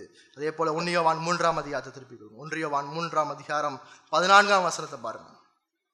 1 யோவான் 3ஆம் அதிகாரம் 14ஆம் வசனம் 327வது பக்கத்துல, நாம் சகோதரரிடத்தில் அன்பு கூறுகிறபடியால் மரணத்தை விட்டு நீங்கி ஜீவனுக்கு உட்பட்டிருக்கிறோம் என்று அறிந்திருக்கிறோம். சகோதரனிடத்தில் அன்பு கூறாதவன் மரணத்திலே நிலை கொண்டிருக்கிறான். சகோதரனிடத்துல நான் அன்பு செலுத்தினால நான் மரணத்தை விட்டு நீங்கி ஜீவனுக்கு உட்பட்டிருக்கிறேன். யோவான் 13ஆம் அதிகாரம், யோவான் சுவிசேஷம் 13ஆம் அதிகாரம் 34-35 வசனத்தை பாருங்க. இயேசு கிறிஸ்து சொல்றார். யோவான் 13ஆம் அதிகாரம் 34-35 வசனம், நீங்கள் ஒருவரில் ஒருவர் அன்பாயிருங்கள், நான் உங்களில் அன்பாயிருந்தது போல நீங்களும் ஒருவரில் ஒருவர் அன்பாயிருங்கள் என்ற புதிதான கட்டளையை உங்களுக்கு கொடுக்கிறேன். நீங்கள் ஒருவரில் ஒருவர் அன்புள்ளவர்களாயிருந்தால் அதனால் நீங்கள் என்னுடைய சீஸ்டர்கள் என்று எல்லாரும் அறிந்து கொள்ளுங்கள். எப்போ என்னுடைய சீஸ்டர்கள் என்று அறிந்து கொள்வாங்க? நீங்கள் அன்புள்ளவனா இருந்தால். ஒருவரிடத்தில் ஒருவர் அன்புள்ளவர்களாக. எப்படி அன்புள்ளவர்களாக இருக்கணும்? நான் உங்களில் அன்புள்ளவர்களாக இருந்தது போல நான் எப்படி உங்களை நேசிச்சேனோ, இயேசு கிறிஸ்து எப்படி தன்னுடைய சீஸ்டர்களை நேசித்தாரோ அதே போல நீங்களும் என்ன செய்யணும்? சக மனுஷன் என்ன செய்யுங்க? நேசிங்க. அவரிடத்துல அன்பு கூறுங்க. அப்படி நீங்கள் ஒருவர் இடத்துல அன்புள்ளவர்களாக இருந்தால் மட்டும்தான் அதனாலே நீங்கள் என்னுடைய சீஸ்டர்கள் என்று எல்லாரும் உன்னுடைய அன்பினுடைய குணாதிசயத்தை பார்த்துதான் நீ விசுவாசி இல்லையா என்று மற்றவர்கள் அறிந்து கொள்வாங்க. நான் விசுவாசி நான் சொல்ல தேவையில்லை. நான் விசுவாசியா இருந்தேன்னா நான் என்னுடைய குணாதிசயம் என்ன? ஆவின் கனியில முதல் குணாதிசயம் அன்பு. அந்த அன்போடு அந்த விசுவாசம் சேரும்போது அது உதவுகிறதாக இருக்குது. அப்ப அந்த உதவுகிறதாக இருக்கும்போது அந்த அன்பு என்ன செய்யும் அப்படின்னா என்னுடைய வாழ்க்கையில வெளிப்படும். அப்ப நான் ரட்சிக்கப்பட்டவனா இல்லையா என்பதை நான் சொல்ல வேண்டிய அவசியம் இல்லை, என்னை சுற்றி இருக்கிற ஜனங்கள் சொல்லுவாங்க. அதான் இங்க இயேசு சொல்றாரு, நீங்க அன்புள்ளவளா இருங்க. நீங்க அன்புள்ளவளா இருந்தீங்கன்னா மற்றவர்கள் உங்களை பார்த்து இவன் இயேசுனுடைய சீசன் என்று சொல்லுவாங்க. 1 தெசலோனிக்கேயர் 4ஆம் அதிகாரம் 1 தெசலோனிக்கேயர் 4ஆம் அதிகாரம் 9ஆம் வசனத்தை பார்க்கலாம். சகோதர சிநேகத்தை குறித்து நான் உங்களுக்கு எழுத வேண்டுவதில்லை, நீங்கள் ஒருவரில் ஒருவர் அன்புள்ளவர்களாய் இருக்கும்படிக்கு தேவனால் போதிக்கப்பட்டிருக்கிறீர்களே. தான் யோவான் சுவிசேஷம் 13ஆம் அதிகாரத்தை சொல்ல, நீங்க தேவனால் என்ன செய்யப்பட்டிருக்கீங்க? போதிக்கப்பட்டிருக்கிறீங்க. ரோமர் 5ஆம் அதிகாரம் 5ஆம் வசனத்தை திருப்பியும். ரோமர் 5ஆம் அதிகாரம் 5ஆம் வசனம், மேலும் நமக்கு அருளப்பட்டிருக்கிற பரிசுத்த ஆவினாலே தேவ அன்பு நம்முடைய இருதயங்களில் ஊற்றப்பட்டிருக்கிறபடியால் அந்த நம்பிக்கையை நம்மை வெட்கப்படுத்தாது. தேவ அன்பு நம்முடைய இருதயங்களில் ஊற்றப்பட்டிருக்கு. பரிசுத்த ஆவியானவர் உங்களுடைய இருதயத்தில் இருந்தார் அப்படின்னா அந்த பரிசுத்த ஆவியானவர் உங்களுடைய இருதயத்தில் என்ன செய்யறாருன்னா தேவனுடைய அன்பை ஊற்றுகிறார். தேவனுடைய அன்பு உங்களுடைய இருதயத்தில் ஊற்றப்பட்டிருக்கிறனால தான் தெசலோனிக்கேயர் 4ஆம் அதிகாரம் 9ஆம் வசனம் சொல்லுது, அந்த அன்பை குறித்து உங்களுக்கு என்ன செய்யவில்லை? போதிக்க வேண்டிய அவசியம் இல்லை. இன்னைக்கு நம்ம ஏன் அன்பை குறித்து போதிச்சுட்டு இருக்கிறோம்? இருதயத்தில் அன்பு இல்லாதனால. இருதயத்தில் அன்பு இல்லாதனால பரிசுத்த ஆவியானவர் என்னுடைய இருதயத்தில் இல்லை என்றுதான் அர்த்தம். இப்போ வேதம் அடிப்படையாக சொல்கிறது என்ன சொல்லுதுன்னா, பரிசுத்த ஆவியானவர் என்னுடைய இருதயத்தில் அந்த அன்பை ஊற்றுகிறார். பிலமோனுடைய வாழ்க்கையில பார்த்தீங்க அப்படின்னா விசுவாசம் உண்மை உள்ளதா இருக்கிறபடினால, பிலமோனுடைய வாழ்க்கையில விசுவாசம் உண்மை உள்ளதா இருக்கிறபடினால, அது வேதபூர்வமாக இருக்கிறதுனால அவனுடைய வாழ்க்கையில அன்பு வெளிப்பட்டது. வேதபூர்வமான அன்பு வெளிப்பட்டதுனால அவன் ஒனேசிமுவை மன்னிக்கிறான் என்று பார்க்கிறோம். ஏன் இன்னைக்கு மன்னிக்க முடியலன்னா, முதலாவது உண்மையான விசுவாசம் இல்லை. உண்மையான விசுவாசம் இல்லாதனால என்னுடைய வாழ்க்கையில் அன்பு காணப்படல. அன்பு இல்லாதனால மன்னிக்க முடியல. விசுவாசமும் அன்பும் ஒன்றோடொன்று இணைந்து காணப்படுகிறது. தேவன் மீதான உண்மையான விசுவாசிகளாகி நான் சுவிசேஷத்தை விசுவாசிக்கும் போது பரிசுத்த ஆவியானவர் என்னுடைய இருதயத்துக்குள்ள வரார். என்னுடைய இருதயத்துக்குள்ள வரும்போது பரிசுத்த ஆவியானவர் தேவ அன்பை என்னுடைய இருதயத்தில் ஊற்றுகிறார். இது ஒரு அடிப்படையான சத்தியம். என்னுடைய வாழ்க்கையில் அன்பு ஏன் காணப்படணும், ஏன் இதை ஒரு டிமாண்டை நம்ம வைக்கிறோம் அப்படின்னா, நீங்கள் ரட்சிக்கப்பட்டீங்களா இல்லையா என்பதற்கான முக்கியமான அடையாளமே பரிசுத்த ஆவியானவர். இப்போ பரிசுத்த ஆவியானவர் என்னுடைய இருதயத்தில் இருக்கிறார், ஆனால் என்னுடைய வாழ்க்கையில் அன்பு இல்லை அப்படின்னா பரிசுத்த ஆவியானவர் பட்சபாதம் பார்த்துலாம் செயல்பட மாட்டார்ல. பரிசுத்த ஆவியானவர் எல்லாருடைய வாழ்க்கையிலும் வல்லமையாய் செயல்படுகிறார்ல. எப்படி அன்னைக்கு பேதுருடைய வாழ்க்கையில செயல்பட்டார், அன்னைக்கு அதே பரிசுத்த ஆவியானவர் இன்னைக்கு உங்களுடைய வாழ்க்கையில செயல்படுறார். இன்னைக்கு பிலமோனுடைய வாழ்க்கையில எப்படி செயல்படுறாரோ அதே போல தான் இன்னைக்கு உங்களுடைய என்னுடைய வாழ்க்கையில செயல்படுறார். ஏன்னா அதே சுவிசேஷத்தை கேட்டு தானே பிலமோன் ரசிக்கப்பட்டான். அதே சுவிசேஷத்தை தான் நீங்களும் நானும் கேட்டுக்கொண்டு இருக்கிறோம். ஏன் பிலமோனுடைய வாழ்க்கையில மட்டும் செயல்படுறாரு, என்னுடைய வாழ்க்கையில மட்டும் செயல்படல? அப்படி இல்லை. பிலமோன் உண்மையா விசுவாசித்தான், நான் விசுவாசிக்கலாதான் காரணம். விசுவாசிக்காதனால நான் ரசிக்கப்படலை, விசுவாசிக்காதனால என் இடத்துல அன்பு இல்லை, அன்பில்லாதனால நான் மன்னிக்க முடியல. இதுதான் காரணம். மன்னிக்கிற மனுஷனுடைய குணாதிசயம் முதலாவது உண்மையான தேவனை விசுவாசிப்பான். உண்மையான தேவன் மீதான விசுவாசம் என்ன செய்யும்னா உண்மையான அன்பை வெளிப்படுத்தும். ஏன்னா பரிசுத்த ஆவியானவர் உங்களுடைய இருதயத்துல தேவ அன்பை ஊற்றுகிறார். உங்களுடைய வாழ்க்கையில் அன்பு இருக்குதா? உங்களுடைய என்னுடைய வாழ்க்கையில் அன்பு காணப்படுதா? அன்பு திரளான பாவத்தை மூடும். எப்படி மூடும்? அன்பு திரளான பாவத்தை மன்னிக்கிறதா இருக்கு. அதான் இயேசு கிறிஸ்துடைய குணாதிசயம். அவர் என்னுடைய பாவத்தை மூடினார். காரணம் அவருடைய அன்பு. அதனாலதான் யோவான் 3ஆம் அதிகாரம் அவருடைய அன்பு எவ்வளோ பெரியது என்று பாருங்க. ஏன்னா என்னுடைய பாவம் ரொம்ப பெருசு, என்னுடைய பாவம் ரொம்ப பெருசு. ஆனா அவர் என்னுடைய பாவத்தை என்ன செஞ்சார்? மூடினார். மேற்குக்கும் கிழக்குக்கும் எவ்வளவு தூரமோ அவ்வளவு தூரமாக அந்த பாவத்தை அகற்றி வைத்தார். கடலினுடைய ஆழத்துல போட்டார். ஏன்? இதற்கான காரணம் என்ன? தேவனுடைய அன்பு, இயேசுனுடைய அன்பு. அன்பு என்னை மன்னித்தது. அதே அன்பு என்னுடைய வாழ்க்கையில மற்றவர்களை மன்னிக்க மாட்டேது அப்படின்னா அது தேவனுடைய அன்பு இல்லை. நான் தேவனால மன்னிக்கப்படலன்னு தான் அர்த்தம். மூன்றாவது மன்னிக்கிற மனுஷனுடைய குணாதிசயம் எப்படி இருக்கு? 6ஆம் வசனத்தை பாருங்க. 6ஆம் வசனத்துல உங்களில் உள்ள சகல நன்மைகளும் தெரியப்படுகிறதுனாலே உங்களுடைய விசுவாசத்தின் அந்யோன்யம் கிறிஸ்து இயேசுக்குள்ளாக பயன்பட வேண்டும் என்று வேண்டுதல் செய்கிறேன். விசுவாசத்தின் அந்யோன்யம் கிறிஸ்து இயேசுவுக்காக பயன்பட வேண்டும் என்று நான் என்ன செய்கிறேன்? வேண்டுகிறேன். உண்மையான விசுவாசம் அன்பை கொடுக்கிறது. அந்த அன்பு என்ன செய்யுது அப்படின்னு பார்த்தீங்க அப்படின்னா சக விசுவாசியோடு ஐக்கியப்படுத்துகிறது. தேவனுடைய சரீரத்தில் யாரும் தனித்தனியாலாம் வாழ முடியாது. தேவனுடைய சரீரம் என்று பார்க்கும்போது சபையில் யாரும் தனித்தனியாலாம் வாழ முடியாது. தனித்தனியாக நான் வாழ்ந்து நான் யார் இடத்துலையும் கரிசனை இல்லாமல் யாரோட தொடர்பு இல்லாமலாம் நான் வாழ முடியாது. நீங்கள் தேவனுடைய திருச்சபைக்குள்ளாக இணைக்கப்பட்டீங்கன்னா நீங்கள் தேவனுடைய சரீரம்.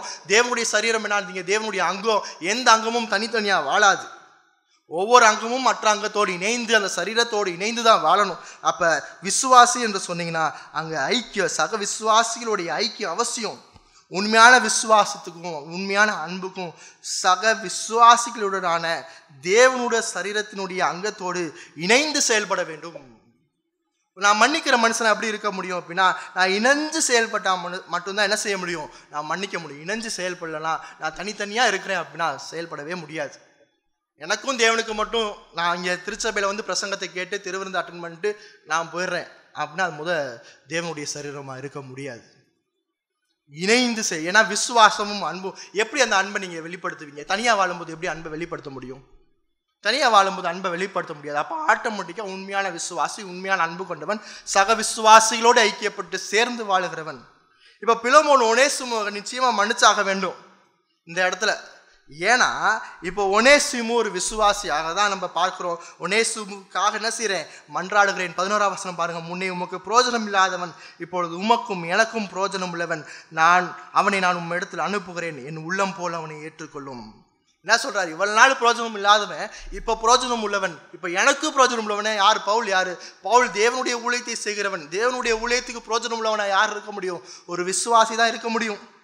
அப்ப அந்த விசுவாசிய நீ ஏற்றுக்கொள். இப்ப பிலமோன் என்ன செய்யணும்னா நிச்சயமா உண்மையான விசுவாசியா இருந்தார் அப்படின்னா, உண்மையான அன்புள்ளவராக இருந்தார் அப்படின்னா, உண்மையான ஐக்கியத்துல பங்குள்ளவராக இருக்கிறார் அப்படின்னா ஒனேசிமுவை நிச்சயமா அவர் என்ன செய்யணும்? ஏற்றுக்கொண்டே ஆக வேண்டும். அதான் அவருடைய அந்த அந்த குணாதிசயத்தை பாருங்க. அந்த குணாதிசயத்தோட அந்த ப்ரொக்ரெஷனை பாருங்க. விசுவாசம், அன்பு, ஐக்கியம். ஐக்கியத்தில் இந்த ஒனேசிமு வரும்போது இந்த ஒனேசிமுவை அவர் ஏற்றுக்கொண்டாக வேண்டும். இந்த ஒனேசிமுவை அவர் மன்னித்தாக வேண்டும். மன்னிப்பை ஏற்றுக்கொள்ளலை அல்லது அவர் இந்த ஒனேசிமு அவர் ஏற்றுக்கொள்ளலை அல்லது அவர் மன்னிக்கலை அப்படின்னா அது முழு கொலோசு திருச்சபையும் என்ன செய்யும்? பாதிக்கும். ஏன்னா இந்த பிலமோன் அந்த திருச்சபையினுடைய ஒரு அங்கம். இப்போ ஒனேசிமு ரட்சிக்கப்பட்டு இந்த கொலேசு திருச்சபைக்குள்ள வராரு. இந்த கொலேசு திருச்சபைக்குள்ள இந்த பிலமோன் இந்த ஒனேசிமுவை ஏற்றுக்கொள்ளலாம். அங்க ஐக்கியம் இல்லாம, உண்மையான விசுவாசம் இல்லாம, அன்பு இல்லாம திருச்சபை கொலாப்ஸ் ஆயிரும். அப்போ இங்கே பவுல் என்ன சொல்கிறார் அப்படின்னா, உங்கள் இடத்துல விசுவாசம் இருக்குது, அன்பு இருக்குது, சக விசுவாசிகளோட ஐக்கியம் இருக்கிறதுனால நீங்கள் ஒனேசிமுவை மன்னித்து ஏற்றுக்கொள்ளுங்கள் என்று பார்க்கணும். இங்கே ஐக்கியம் என்று சொல்லும்போது சக விசுவாசியோடு தொடர்பில் இருப்பதை மட்டும் சொல்லலை. இங்கே ஐக்கியம் என்று சொல்லும்போது என்ன சொல்கிறார் என்று பார்த்தீங்கன்னா, பகிர்ந்து கொண்டு வாழுதல் என்று சொல்லுகிறார். அதான் மூல பாஷையில் இந்த ஃபெல்லோஷிப், இந்த கொய்னோனியா என்ற வார்த்தைக்கான அர்த்தம் என்னன்னு பார்த்தீங்கன்னா, பகிர்ந்து கொண்டு வாழுதல், என்னுடைய எல்லாவற்றையும் பகிர்ந்து கொண்டு வாழுதல். இந்த ஐக்கியம், இந்த சக விசுவாசிகளோட ஐக்கியம், இந்த பகிர்ந்து கொண்டு வாழுதல் என்ன செய்யணும் அப்படின்னு பார்த்தீங்கன்னா, 6ஆம் வசனத்தில் சொல்லுது, கிறிஸ்துவுக்காக பயன்பட வேண்டும் என்று வேண்டுதல் செய்கிறேன். கிறிஸ்துவுக்காக பயன்பட, அதான் 15ஆம் வசனம் பாருங்க, அவன் என்றென்றைக்கும் உம்முடையவனாக இருக்கும்படி இனிமேல் அவன் அடிமையானவனாக அல்ல, அடிமையானவனுக்கும் மேலானவனாக பிரியமுள்ள சகோதரனாக இருக்கும்படிக்கு கொஞ்ச காலம் உம்மை விட்டு பிரிந்து போனானாகும். கலாத்தியர் 3ஆம் அதிகாரத்தை திருப்பிக் கொள்ளுங்கள். கலாத்தியர் 3ஆம் அதிகாரம் 28ஆம் வசனத்தில் பாருங்க, திருச்சபைக்குள்ள யூதன் என்றும் கிரேக்கன் என்றும் இல்லை, அடிமை என்றும் சுயாதீனம் என்றும் இல்லை, ஆண் என்றும் பெண் என்றும் இல்லை, நீங்கள் எல்லாரும் கிறிஸ்து இயேசுவுக்குள் ஒன்றாக இருக்கிறீர்கள்.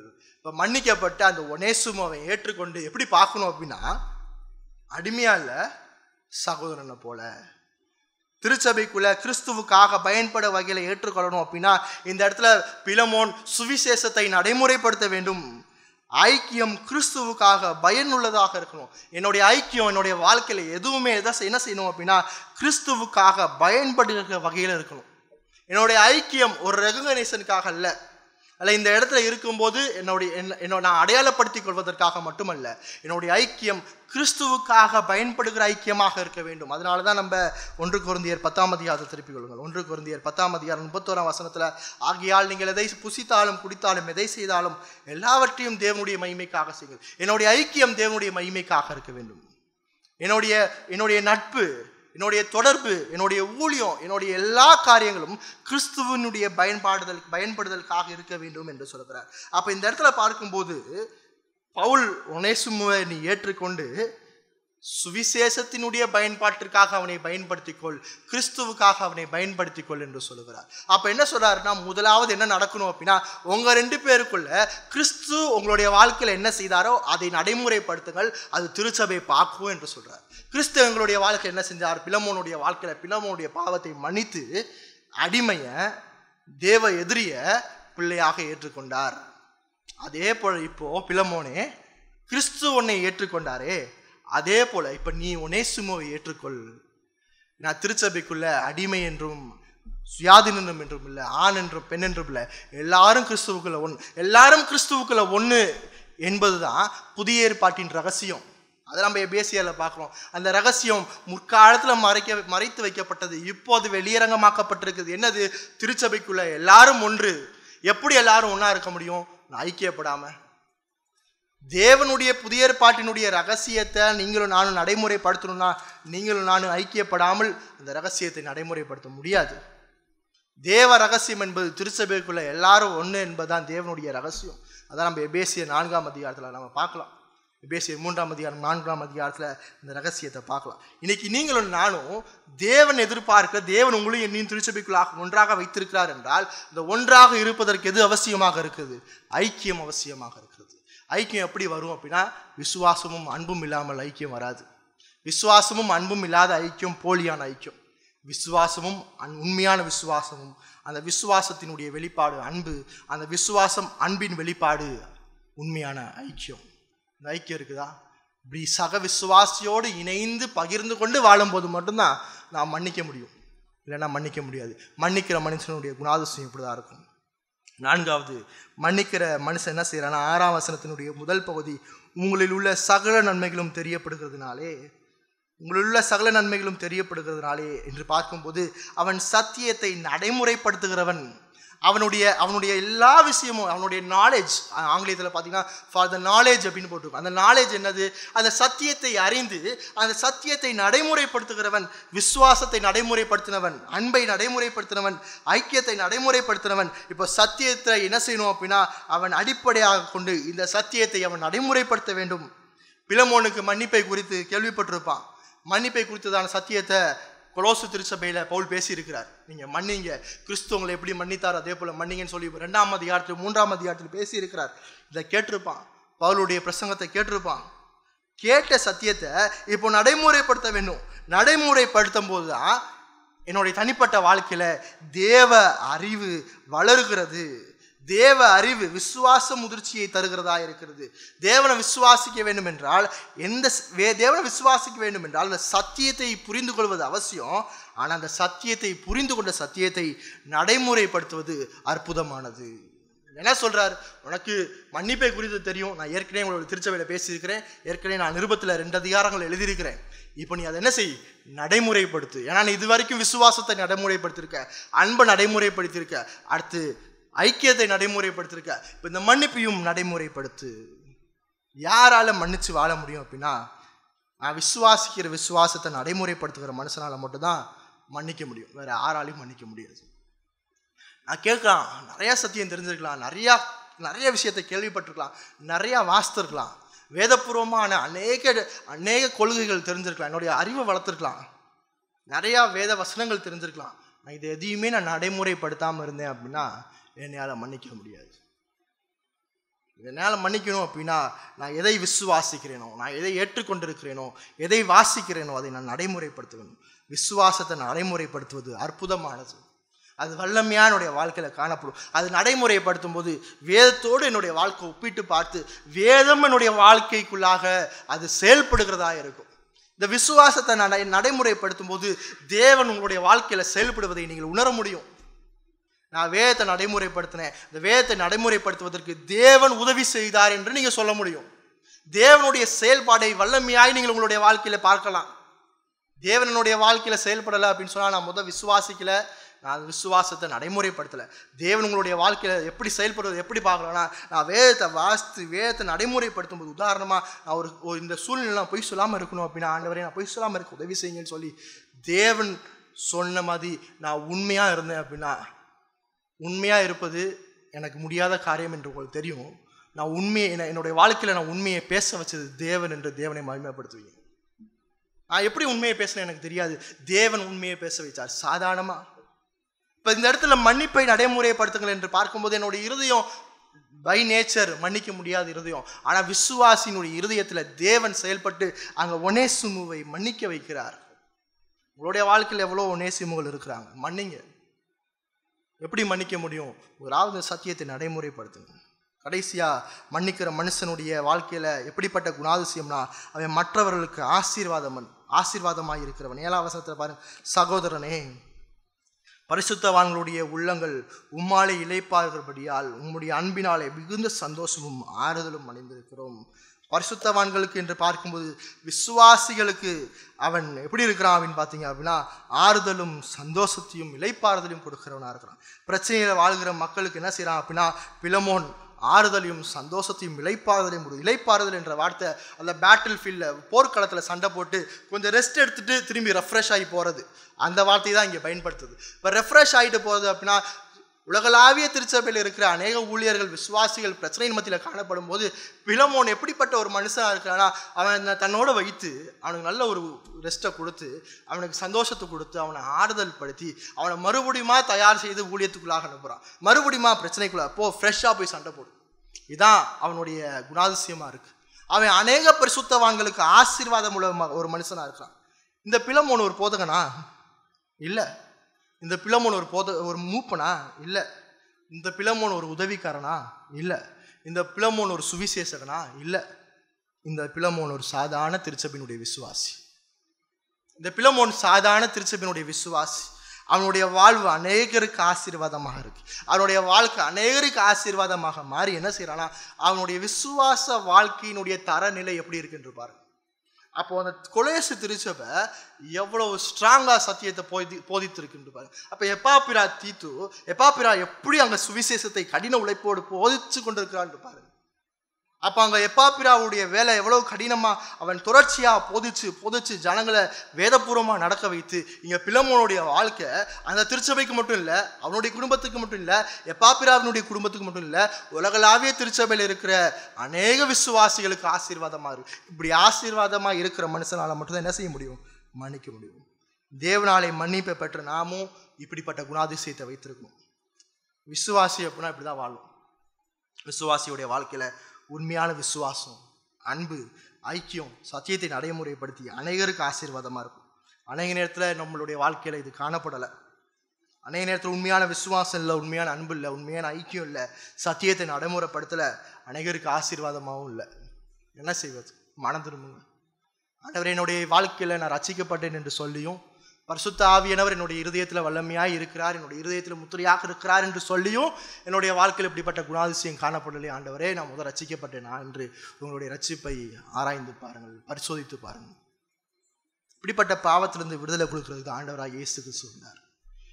விசுவாசி என்று சொன்னீங்க அப்படின்னா இப்படிப்பட்ட பாவத்திலிருந்து உங்களுக்கு மன்னிப்பை பிதாவினுடைய வலது பார்சத்தில் உட்கார்ந்து இப்போ உங்களுக்காக பரிந்து பேசி கொண்டிருக்காரு. சொல்லுங்க, ஆண்டவரே, இப்படிப்பட்ட பாவத்துக்காக நீங்கள் தொடர்ச்சியாக பரிந்து பேசி கொண்டிருக்கீங்க, இப்படிப்பட்ட பாவத்திலிருந்து என்னால் வெளியே வர முடியல.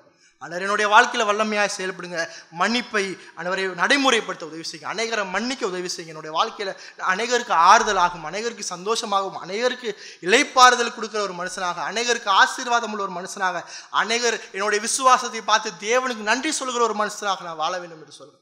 இன்னைக்கு நீங்களும் நானும் நிறைய பேருக்கு சாட்சியாக இருக்கணும். இன்னைக்கு நீங்களும் நானும் நிறைய பேருக்கு உதாரணம் உள்ளவர்களாக இருக்கணும். நீங்களும் நானும் சுவிசேஷத்தை அநேகருக்கு கொண்டு செல்கிறவராக இருக்கணும். எப்படி? வார்த்தையினால மட்டுமல்ல, நம்முடைய வாழ்க்கையினாலும்.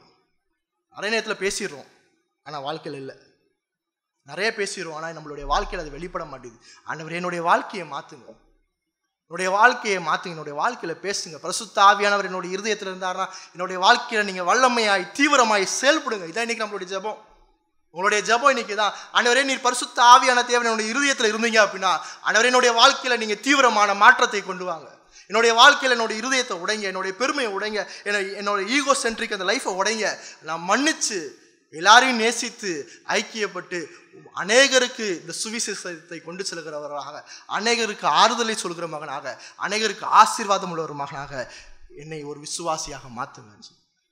பிலமோன் போதகன் அல்ல, மூப்பன் அல்ல, உதவிக்காரன், சாதாரண விசுவாசி. சாதாரண விசுவாசி அந்த விசுவாச ஸ்டாண்டர்டை பாருங்க. ஏன்னா பரிசுத்த ஆவியானவருடைய வாழ்க்கையில் செயல்பட்டிருக்கிறார். இன்னைக்கும் அதே பரிசுத்த ஆவியானவர் வல்லமை உள்ளவராய் ஜீவிக்கிற தேவனாய் உங்களுடைய இருதயத்திலும் இருக்கிறார். அவருக்கு மட்டும்தான் அந்த பரிசு இல்லை, நம்முடைய வாழ்க்கையிலும் அதே பரிசுத்த ஆவியானவர், பிலமோனுடைய வாழ்க்கையில் எந்த பரிசுத்த ஆவியானவர் இருக்கிறாரோ அதே பரிசுத்த ஆவியானவர் இன்னைக்கு உங்களுடைய என்னுடைய வாழ்க்கையிலும் இருக்கிறார். அவரை துக்கப்படுத்தாதீங்க. அவரை துக்கப்படுத்தாமல் கடைசியாக எபேசியர் 4ஆம் அதிகாரத்தை மட்டும் வாசித்து முடித்திடலாம். எபேசியர் 4ஆம் அதிகாரம் 32ஆம் வசனம்.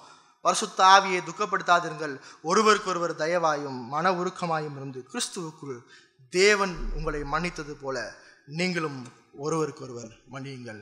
ஆமென்.